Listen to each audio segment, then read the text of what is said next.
uyu munsi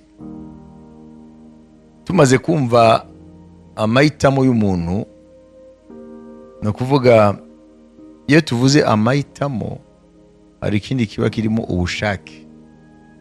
On ne peut pas parler du libre arbitre sans parler de la volonté. Ntabwo ushobora kugira amahitamo utagira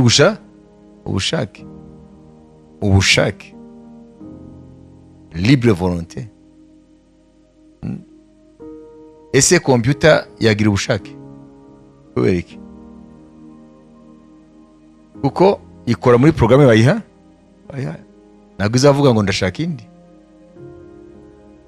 Umuntu rero ntabwo ari computer, afite ubushake, niyo mpamvu ashobora guhitamo. Uyu munsi turareba icyo bita les mystères de la providence.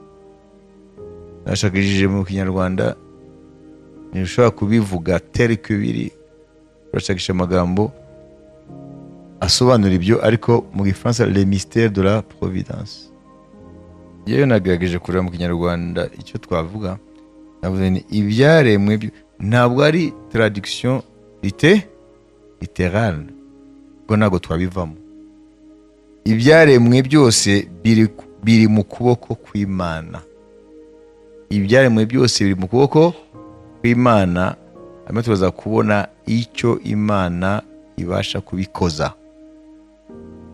Anyuze umutwe mwandike uti, ariko tuza gushyiramo n'iryo jambo ngo byumvikane. Ibyaremwe byose biri mu kuboko kw'Imana. Twanze ko titre iba ndende, ariko mu Gifaransa c'est le mystère de la providence divine. Le mystère de la providence divine. Tuza gusobanura providence cyari cyo. Amen. Providence, impamvu twavuze divine, nuko providence ntabwo ari ijambo rya Bibiliya, ariko rifite ibisobanuro muri Bibiliya. Providence rituruka mu Bagiriki, mu Kilatini ni ukuvuga ngo providencia. Mu Kilatini ni providencia, ni ukuvuga ngo prévision, prévoyance. Ku ijambo pro bivuga ikiza mbere. Pro ni kiri mbere. Amen. I préfixe pro ni devant, kiri imbere. Hanyuma videre ni ukuvuga voir, kureba. Ni ukuvuga ngo ni ukureba ibintu mbere yuko bibaho. Imana ibona ibintu mbere yuko bibaho. Ni ukuvuga ngo Imana ibona ibintu byose bitarabaho. Ibyo rya jambo ngo ihamagara ibitariho nk'ibyo bigaseruka, nuko iba yabibonye. Turagenda dusobanura ijambo providence, turayicamo amagambo abiri, pro na videre. Pro ni ukuvuga avant, devant, videre kuvuga voir. Aha turi mu Kilatini. Nakuri twabigenza kubera yuko nizo ndimi zatwaye ubumenyi. Amen. Kandi isi ya none iri munsi y'ubwo bumenyi. Imana ishimwe. Ntabwo ushobora kubihunga. Twebwe hamwe n'abandi bantu benshi ku isi twari dufite byo kwandika. Bicara gusa nimugoroba, ukariro kari hariya, bakadushira imigani. Nta bindi. Byose ni ibihugu bike n'amasivilisation makeya yari afite écriture. Kwandika. Kandi nabyo bahise bizana n'imitekerereze ihanitse. Murabona ibyo? None umunsi hari abantu nyine bakiri muri ibyo bihe nk'ibyo byo guca imigani. Rero providence y'Imana rero mumaze kumva ibisobanuro byayo, tushobora kumenya rero uko tuyita mu Kinyarwanda. Twayita gute? ni Abaroma 4:17. 4:17. nk'uko byanditswe ngo nkugize sekuruza w'amahanga menshi imbere y'iyo yizeye ariyo Mana izura abapfuye ikita ibitariho nk'aho ari ibiriho. Amen. Amen. Ikita itariho nk'aho ari ibiriho. Ni gute ishobora kwita ibitariho? Mubyumva mute? Nuko iyo ibibona ko ibi bibona. Murabyumva? Amen. Niyo mpamvu rya jambo providence, pro nuku ni ibintu biza mbere, hanyuma videre ni ukureba. Kuvuga ngo ireba ibitarafata ishusho bitanariho, tout simplement, pas gufata ishusho bitanariho. Amen. Niyo mpamvu providence igihe cyose bayatribuwa ku Mana. Nubwo turi bubone iryo jambo aho ryaturutse nabwo ari muri Bibiliya, ariko urumva ko riri appliqué mu gitekerezo cya Bibiliya kuko turaza kubibona, kuko twumvise ko Imana ihamagara ibitariho n'ibiriho bigaseruka. Iyi jambo ni jambo rikomeye cyane, kuko iri jambo abanyabwenge bakubita hasi, kuko murumva ibitariho ni neya, ibitariho wabizi ngo ihamagara ibitariho nk'ibiriho bigaseruka. Ni gute ibitariho bihamagarwa? Ibi ni ibintu bikomeye cyane. Umuntu yitwa Parmenide niwe wa mbere watekereje ku jambo y'ibintu biriho, lettre, ibintu biriho, yitwa Parmenide. Muraza kubona aho bihura n'ibi. Yaravuze ngo lettre est, le non-être n'est pas. Uvuga ngo mu kitariho ntiyavamo iki iriho. Nawe ubona se aho bihuriye? Niwe wa mbere yavuze ngo ibitariho ntibyabyara ibiriho. Uwo ni Parmenide. None Bibiliya tubwira hano ngo birashoboka ko ibitariho biva, ibiriho biva bitariho. Impamvu ibi byose biza, aya masengesho turiho turasenga, ntabwo turiho turasengera ariho gushima Imana ibiriho niba ari byiza, ariko cyane cyane uruhare runini cyane rw'amasengesho tuba twizera twiringira ibitariho, ariko tukizera ko amasengesho yacu no kwizera n'ijambo ry'Imana biri bubihamagare bikabaho. Niwumva se? Niyo mpamvu c'est très important kumenya ibi byose. Niyo mpamvu umuntu usenga atazi ibi arasenga igihe runaka yabona bitaje akabivamo, kuko ntabwo azi izi principe de turiga, ntabwo azi imikorere y'Imana. Amen. Hari situation ziriho ubu mu buzima bwawe, mu buzima bwanjye, mu buzima bw'umuryango wawe, mu buzima bw'itorero, mu buzima bw'ibihugu, mu buzima bwa Israeli, mu buzima. Hariho amasituation ariho, ushobora kuyadefinisa ukababwira umuntu meze gutya, maze imyaka 10 nta kazi mfite, none unumbayeho bimeze gutya. Ushobora kubibwira umuntu situation yawe se ni amasituation urimo uzi, uravuga ibiriho. Amen. None iyo umaze kuba umukristo, Imana igitubwira ngo ntabwo ari ibyo gusa biriho, hari n'ibindi wowe utazi. Bivuga ngo Imana ishobora guhamagara iyindi situation igasimbura ya yindi wari uzi. Nibyo turiga uyu munsi hano. Imana ishimwe. Nawe ubundi amasengesho nta mpamvu yayo. Nimba amasengesho ari ugusenga gusa ukabuzi ko situation uko ziguma gutyo, nonse urasenga ibiki? Nimba ari ugushima ati Mana ndagushima kuri ya myaka 10 nta kazi mfite, uzahora ushima gutyo koko? Hagiye umwuka uzahera, kuko uzabura icyo urya n'umwuka uhere. mama Israel arasetse. Mama niko bimeze. None se waza urushima ngo ndagushima Mana ko maze imyaka 10 nta kazi mfite.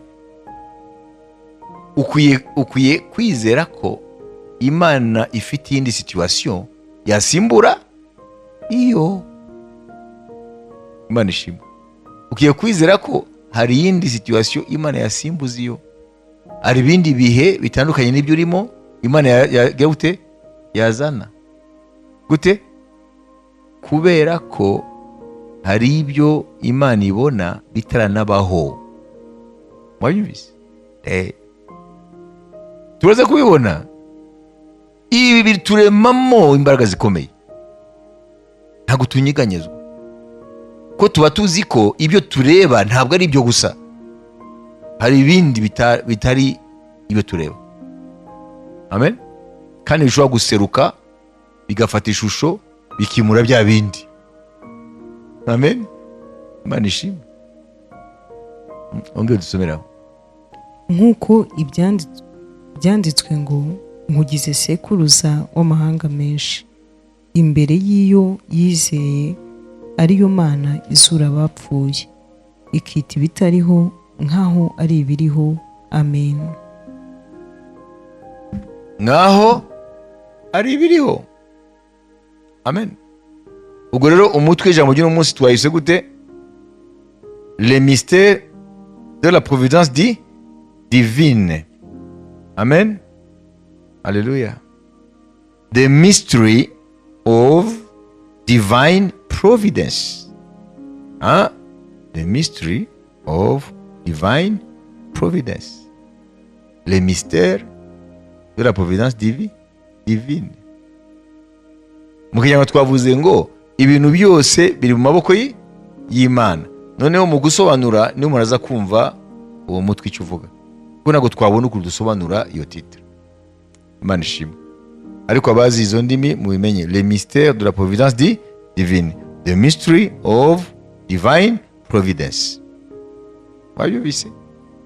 Kuko n'ubwiru kumenya ko hariho ibindi bitariho, sibyo? Bitariho.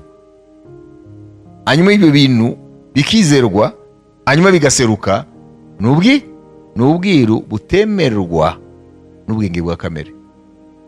Niyo mpamvu uriya Parmenide yavuze ngo l'être est, le non-être n'est pas. Uvuga ngo du néant ne peut jamais sortir l'être. Uvuga ngo ibitariho ntibibyara ibiriho. Ibi rero bihita bigongana n'Abaheburayo 11:3. Kwizera niko kutumenyesha yuko isanzure ryaremwe n'ijambo ry'Imana, nicyo cyatumye ibiboneka bitaremwa mu bigaragara. Amen. Batubwiye iki? Kwizera niko kutumenyesha iki? Isanzure ryaremwe n'ijambo ry'Imana mu buryo iboneka, voilà, bitaremwe mu bigaragara. C'est par la foi que nous connaissons que le monde a été formé par la parole de Dieu. Le monde va vous dire le monde est cosmos. Sanzure. Amanyenyeri masi n'ibiki byose. En sorte que ce qu'on voit, ibyo tubona, n'a pas été fait de choses visibles. Itavuye mu bintu biboneka. Mwaje amagambo mva muti. Uyu Parmenide rero, amen. Alléluia. Murumva ko ibyo yavuze yabayeho mbere y'Abasokrate. Uyu Parmenide umva we ni wakera, babita les philosophes pré-socratiques. Yabaye mbere ya Socrate. N'umugiriki yabaga mu majyepfo y'ikitwa umunsi Ubutaliyano, anitwa Ele. Ubutaliyano. Amen. Yavaga mu mujyi w'Abagiriki kuko nibo bawufonze, nibo bawubatse, ariko uno munsi uri mu majyepfo y'Ubutaliyano. Amen. Parmenide ko tumuzanye mwumvise impamvu akaba yabayeho mu kinyejana cya gatandatu n'icya gatanu mbere ya Kristo, imyaka 500 mbere ya Kristo. Murumva ko ari kera, imyaka 500 mbere ya Kristo, ikinyejana cya gatandatu cya gatanu, hagati y'ikinyejana cya gatandatu n'icya gatanu mbere ya Kristo, hano hitwa Ele, ni ukuvuga mu gice cy'amajyepfo y'Ubutaliyani. Amen. L'être est, le non-être n'est pas. Ngo ibiriho biriho, ibitariho ni ibiriho, nta n'ibiriho byava mu bitariho. Wabibise? Nuvuga ngo Parmenide rero birumvikana yabayeho mbere ya Yesu Kristo. Amen. We n'umuntu afite ubwenge bwa kimuntu buhanitse, ariko bwa kimuntu. Urumva ko aravuga ko uvuga ngo niwe mu ba mbere batekereje kubyerekeye ibiriho. Parmenide, philosophe grec, ari mu bantu bateje kubiriho.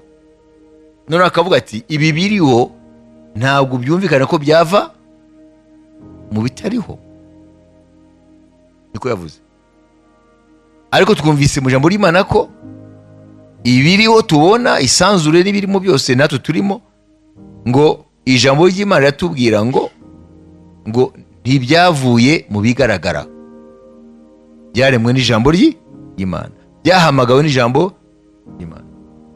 Nubwo umuntu yaje kuremwa uko yamuremye, ariko nawe aturuka muri processus y'iby'Imana yahamagaye. Sibyo? Kuko umuntu Imana ntiyari kurema umuntu ntahimushira. Ntabwo Imana yahamagaye ngo Adamu ubeho, niko byagenze. Yakoresheje ibintu bimaze kuremwa. Wabibise? Cyondo. Sibyo? Kandi tumaze kumenya twebwe icyondo aho cyaturutse, tumaze kumenya isi aho yaturutse, twabivuzeho n'inshuro nyinshi, cyangwa murabyibagiwe. Isi yabaye ngo hahita haba mu Kigali, hahita haba Nyabarongo, yagenze gute? Imana mbere na mbere, itangiriro muri Bibiliya yawe, itangiriro igice cya mbere ureze ku murongo wa mbere ugende mbere na mbere Imana. Wabibise? Ça commence par au commencement. Ari ahantu habiri atangira na au commencement. Yohana igice cya mbere umurongo wa mbere, itangiriro igice cya mbere umurongo wa mbere. Au commencement Dieu créa les cieux et la terre. Mbere na mbere Imana irema ijuru n'isi. Umurongo wa kabiri, isi yari ubusa idafite ishusho. Amen. Iyo bavuze isi ntabwo ari iyi, ni isa cosmos, isanzure. No guhindura nyine n'amatradiction atariyo. Vuga ngo isanzura amanyenyeri biki byose birimo n'isi yose, ngo byose byari toiboyi mu Giheburayo, nta shusho yari ifite, ngo hari umwijima. Ngo umwuka w'Imana ngo yagana hejuru y'amazi. Siko batubwira. Imana iravuga ngo umucyo ube, umucyo uzuturuka he? Mu mwijima. Kubera ko Mose atari gukoresha langage scientifique dufite ubu, yakoresheje imvugo abantu mu gihe cyose na siyansi itaragera kuri tugezemo bashobora kumva. Ariko uyu munsi twebwe dufite siyansi rero yateye imbere, dushobora kumva iby'Imana yabwiye Mose uko yaremye. Kuko uyu munsi siyansi iravuga ngo mviriza, mbere na mbere isanzu uko ringana byari mu kantu kangana na point, akantu gato amaso ashobora kubona, niko kari kuganiwemo ibi byose. Donc l'univers était pointu, nous voyons ponctuel, était ponctuel, point. Pas ponctuel, très ponctuel, ponctuel, point. Kara gato. Nibyo witwa la bellomètre nawe umufizisiye mu rwego rwa Albert Einstein yise l'atome primordial. Bivuga ngo akantu ka mbere kavuye mu byo byose. Nk'uko umuntu ava mu karemangingo kamwe kitwa zigote, urubuto rwa papa na mama bigahura bigatabiremo zigote. Akaremangingo ka mbere wavuyemo wowe kitwa zigote, ni kamwe. Noneho kagenda gakura kimultiplier ukavamo umuntu ungana gutyo ufite uturemangingo miliyari nyinshi cyane. Wabibise n'isanzure ubona ryari mu kantu kamwe, uko niko siyansi ivuga. Noneho harimo ubushuhe burenze buhanitse cyane mu buryo matiere ntiyari kwiforoma. Ujambo yari energy. Wabibise hari ubushuhe bwinshi, temperature iri hejuru, mu buryo rero umucyo wari prisonnier, wari mbago, wari ntiwashoboraga kuvamo ugende kubera yuko harimo ni nk'isupu. Wabibise nivuga ngo nta buryo atome zari kwiforoma kuko ibintu byarashongaga indani. Hanyuma temperature iramanuka gato, iramanuka ubushuhe, wa mucyo ubona uko weshapa ukugenda. Nufata rero ari umucyo wari prisonnier, wari mu mbago, twahita ari umwijima. Okay? Hanyuma igihe wasohokaga, amen, ubwo rero nibyo bita uyu munsi big bang. Igihe umucyo wasohokaga, amen, haleluya, nibyo bita inflation.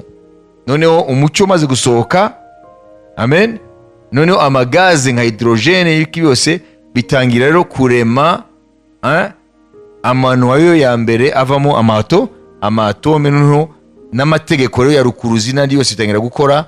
Noneho havamo amanyenyeri ya mbere, sibyo, amagalaxy ya mbere nayo aza kuvamo amasi ya mbere, gutyo kugezaho natwe isi yacu igeraho ibaho, amen. Ariko byose bikagenda biva mu manyenyeri. Hanyuma isi yacu imaze miliyari 4 ibaho. Isi imaze kubaho, noneho hatangira kubaho kubaka conditions zatuma ibinyabuzima bishobora kubaho. Umuntu yaje nyuma. None se bihabanya na Bibiliya cyangwa bihamanya na Bibiliya? Bihamanya na Bibiliya. Amen. Nuko Bibiliya idakoresha imvugo scientifique, ariko bihamanya na Bibiliya. Ko umucyo niwe wabaye intandaro yo kurema iyi univers. Wabibise igihe cyose umucyo wari ufunze muri atome primordial, nta kintu cyari kuremeka. None bivuga ngo Imana ivuga ngo umucyo weho, ngo umucyo usohoka mu mwijima, ibintu bitangiye kuremeka. Amen. Ariko siyansi rero aho rero ikubita umutwe ugasandara, ntabwo izi se mbere y'ako ka atome ka mbere hari iki, mbere y'iyo energy ya mbere hari iki. Siyansi ntabwo ibizi. Niyo mpamvu batubwira ngo twebwe tuhita dufashwa no kwizera. Mwabizi ngo mu kwizera, haleluya, ngo tuzi ko univers, isanzure ryaremwe n'ijambo ry'Imana. Kubera ko siyansi idafite kwizera, yo igera ahantu igahura n'urukuta, kuko nyuma ya big bang nta kindi bashobora kumenya. Ariko twebwe dufashwa n'iki? No kwizera, kuko nta kindi cyaguha ibisobanuro hariya, kuko nta bihari. Ahubwo Imana niyo itubwira uko byageze. Mbere yuko irema atome ya mbere, haleluya, hari ubusa.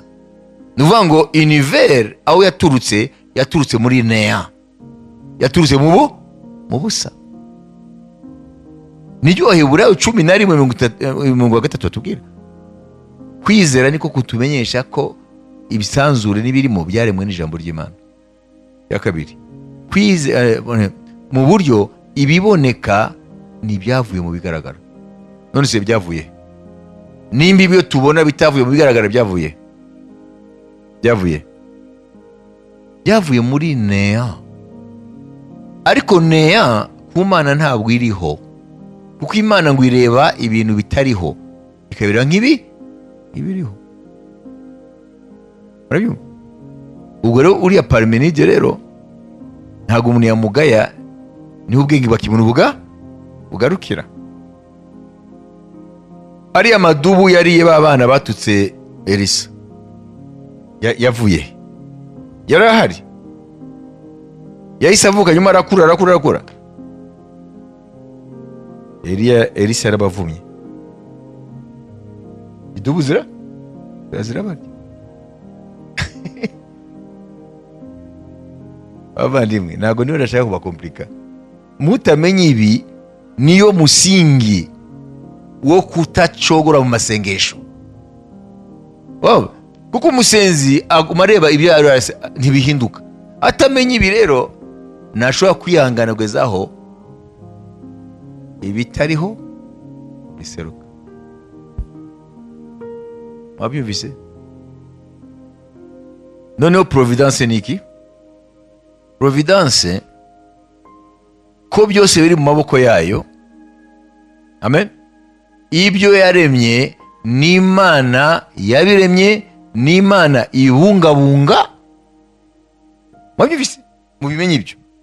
Iyabiremye niyo ibimainteninga, ibungabunga. Nubwo hari imbaraga zo kwangiza, ari imbaraga zimaintain ibintu kubaho, kandi niyo ibiyobora ngo izabigeze ku ntego yatumye ibirema. Ngiyo providence rero. Nindabyumvise? Wayumvise? Amen. Murana ubu hariho iyo bita écologie. Donc défendre la nature. Hariho bita ngo kubungabunga ibidukikije. Ntimubizi ko ari ibiza miliyari y'amadolari basuka ngo turinde. Hanyuma abashakashatsi bakavuga ngo nibikomeza gutya tukaguma twangiza ibidukikije, ngo iyi si nta gihe kinini ifite. Sibyo? Ariko biravuga ngo nta hizajya mu gihe cyose Imana ibyo yayivuzeho bitarakorwa byose.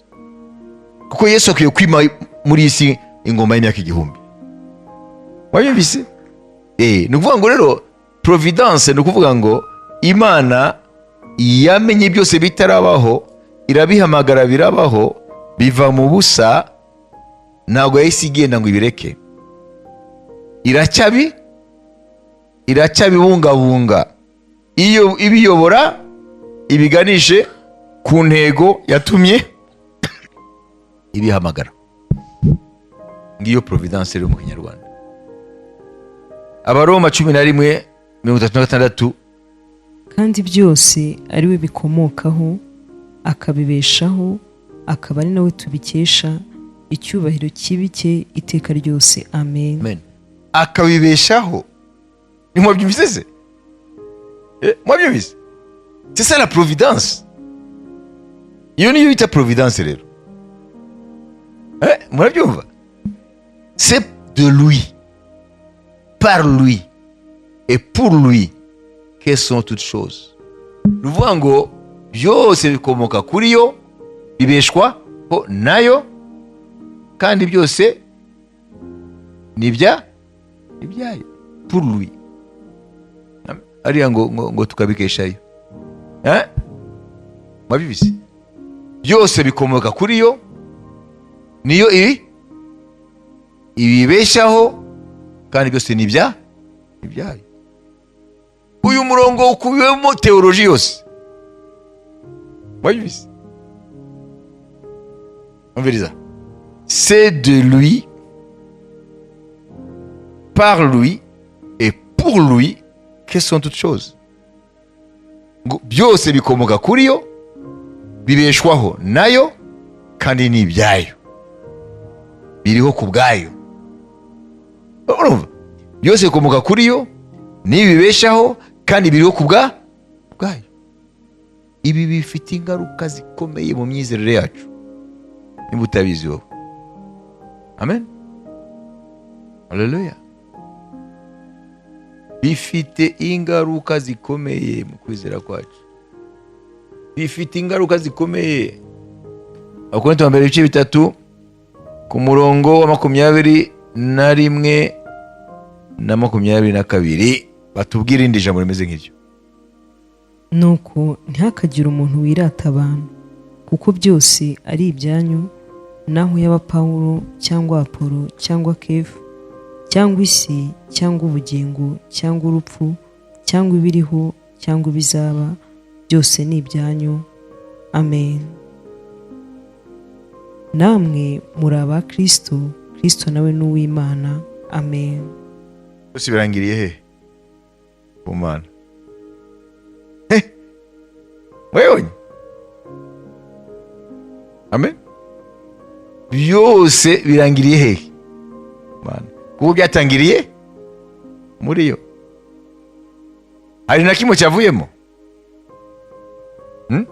Na biriya bintu bibi nabyo birimo. Wabibizi? Na biriya bintu twita bibi nabyo birimo. Iyo bivuze ngo byose ni byose nyine. Ngo byose. Amen. Byose. Kuvaho ibiriho byitwa ibiriho. Amen. Byose ni ibyayo. Nimba ari ibyayo rero, kumvise yuko niyo ibibeshaho. Ibyo rero nibyo byitwa providence rero. Divine. Iyo umuntu abonye ikintu atitegaga mu isi bavuga ngo c'est la providence. Niko babyita. Aho kuvuga Imana bavuga providence. Iyo abonye ikintu cyiza atakitegaga babyita ngo c'est la providence. Mu mwanya wo kwita ko ari Imana. Bavuga ngo ni providence. Kuba providence ari cyo sibyo? Amen. Donc la providence, muri définition, il y a la Larousse, action par laquelle Dieu conduit les événements et les créatures vers la fin qu'il leur a assigné. Iyo twavuze ko byose bigenda biganishwa ku ntego Imana yatumye birema. Haleluya. Mbere yuko dufata umwanya gusenga, tumenye icya mbere yuko Imana ntabwo yaremye ngo itereraho. Imana iracyentervena muri création. Amen. Icya mbere kubimenye, Dieu intervient toujours dans sa création. Imana ntabwo yaremye ngo itereraho. Iracyentervena mu byo yaremye. Imana ishimwe. None se si inkuru nziza? Imana ntabwo yaremye ngo itereraho. Iracyentervena mu byo yaremye. Icya kabiri, Imana iracyitwarika ibyo yaremye. Nibyo bita la conservation. Imana irakonserva ibyo yaremye. Nubwo hariho evolution, nubwo hariho processus. Amen. Ariko Imana imbaraga zayo zimainteninga ibyo yaremye. Kuko hari imbaraga zo kubyangiza. Imana ishimwe. Iyo murabyumva? Donc la providence divine est le moyen au travers duquel Dieu régit toutes les choses dans l'univers. Ngo nibyo bituma Imana ikomeza kwitwarika ibyo yaremye. Zaburi 103:19. Zaburi 103:19. Uwiteka yakomeje intebe ye mu ijuru, ubwami bwe butegeka byose. Amen. Voilà. L'Éternel a établi son trône dans les cieux et son règne domine sur toutes choses. Uwiteka yakomeje intebe ye mu ijuru, ubwami bwe butegeka byose. Amen. Mwumvise? Intebe yayo iri hehe? Mu ijuru. Ariko nubwo intebe iri mu ijuru, ikomeza gutegeka byose. Byose. Yaba situation mbi, yaba nziza, byose irabitegeka. Uyu mwana ntabwo byumva, ariko uraza kubyumva. Nitugera ku mpamvu n'ibibi nabyo iyo bije, biba birasoza umugambi w'Imana. Waza kubibona. tugarukire kuri verse y'amasengesho. Ikibazo ni iki rero? Nimba Imana itegeka byose, itaremye ngo itereraho, gukora abantu mu isi bibaza ngo kubera ko ibibi ari byo byinshi, ngo nimba niyo Mana iriho yaratereye aho. Mwabyo bise niko abantu bibaza ngo se nimba yari iriho kuko ireka ibi bintu bikamera gutya, mu ntambara impinja zigapfa. Mwabyo bise kubera iki ibi bintu? Nuko batazi iyo turiga hano. Amen. Yuko byose bifite gahunda Imana yabigeneye. Ibi rero biratuma usenga rero ntabwo akwiye gucika intege, kubera ko Imana ngo byose irabitegeka, biri kuri kontrole yayo. Imana ishimwe. Ari byo twumva n'ibyo tutumva. Amen. Irabitegeka. Muribuka ba bantu baje kubwira Yesu ngo umunara ngo wagwiriye abantu, sibyo? Yabashubije iki? Ngo mubibaza ko bari abapfuye ari banyabyaha kurusha abandi, ngo namwe nimutihana muzapfa ngabo. Ikibazo cy'abantu ntabwo baba bazi, amen, imikorere y'Imana n'impamvu Imana ireka ibintu ngo bibeho, kuko nta n'umwe yigeze aba umujyanama wayo. Tubona gusa ibintu biba, hari ibyo dufitiye ubushobozi, hari ibyo tudafitiye ubushobozi. Uyu munsi turaza kubona umbereza ikintu cyunganira ibyo twabonye ejo. Twabonye ejo ko Imana ni mugenga, ariko yaha umuntu amahitamo. Turaza kubona ko n'amahitamo yaduhaye, wabyumvise, mu buryo bw'ubwiru agengwa nayo muraza kubibona.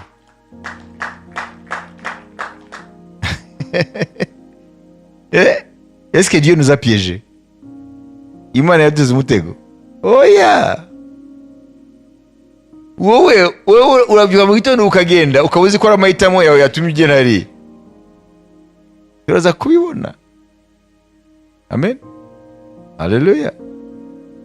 Niyo mpamvu umuntu yitwa Spinoza yaranditse ku cyo bita le libre arbitre, cyangwa amahitamo y'abantu n'ubushake bwabo.